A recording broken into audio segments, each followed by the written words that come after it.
What if a single decision, made in silence and hidden behind patriotic language, nearly changed the definition of freedom in the United States forever? On the morning of February 19, 1942, while most Americans were focused on the distant battles of World War II, President Franklin D. Roosevelt signed a document that would quietly upend the lives of over 120,000 people. There were no cameras, no public announcement, no dramatic speech, just ink on paper. The document was Executive Order 9066, and its consequences would echo for generations. At the time, fear ruled the nation. The attack on Pearl Harbor had shattered the American sense of invulnerability. Newspapers screamed about spies, sabotage, and betrayal. Rumors spread faster than facts. In this atmosphere of panic, Japanese Americans, many of them citizens by birth, were suddenly seen not as neighbors, but as potential enemies. What followed was one of the most shocking contradictions in American history. A democracy built on liberty, suspending the rights of its own people, not because of proven crimes, but because of ancestry. Within weeks of the order, military authorities began issuing notices across the West Coast. Simple posters were nailed to telephone poles and storefronts. They carried polite language, but the message was devastating. People of Japanese descent were required to leave their homes. Families were given days, sometimes hours, to decide what to take. Businesses built over decades were sold for pennies or abandoned. Farms were left to rot. Pets were given away or killed because they could not be taken. Entire lives were reduced to what could be carried in 2 suitcases.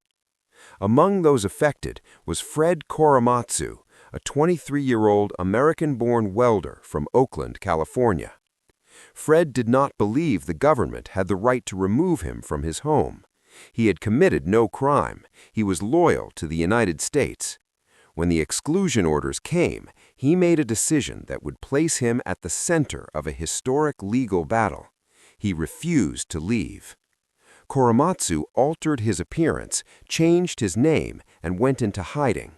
For weeks he lived in constant fear. Eventually, he was arrested, charged with violating military orders, and convicted. His case climbed through the courts, all the way to the Supreme Court of the United States. In 1944, as American soldiers fought for freedom overseas, the Supreme Court upheld Korematsu's conviction. In a 6-3 decision, the court ruled that the internment was a military necessity. It was one of the most controversial rulings in U.S. history and remains so today. Meanwhile, life inside the internment camps was harsh, humiliating, and deeply ironic. Surrounded by barbed wire and armed guards, families lived in hastily built barracks with thin walls and no insulation. Winters were freezing, summers were unbearable. Privacy did not exist. Toilets had no stalls. Meals were eaten in mess halls under constant supervision. Yet despite these conditions, Japanese Americans tried to maintain dignity. They created schools, newspapers, sports teams, and gardens in the desert. Children pledged allegiance to the same flag that had stripped them of their rights. Young men volunteered to fight for the United States, even as their families remained imprisoned. One of the most extraordinary outcomes of this injustice was the creation of the 442nd Regimental Combat Team, composed almost entirely of Japanese American soldiers. Many came directly from internment camps. They fought in Europe and became one of the most decorated units in U.S. military history. Their motto was simple and heartbreaking: go for broke. While these soldiers bled for America, their parents lived behind fences in places like Manzanar, Tule Lake, and Hart Mountain. The contradiction was impossible to ignore, yet largely ignored at the time.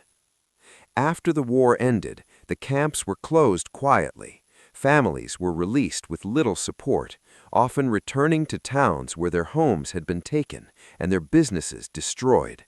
There were no apologies, no compensation. The nation moved on, eager to forget.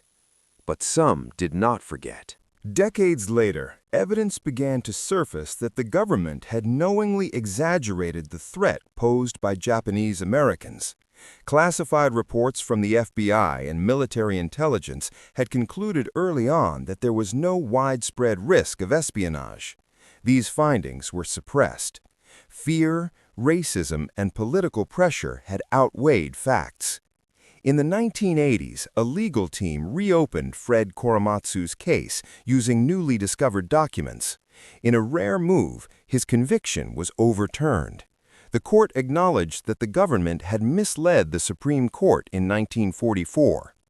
In 1988, President Ronald Reagan signed the Civil Liberties Act, formally apologizing for the internment and providing reparations to surviving victims.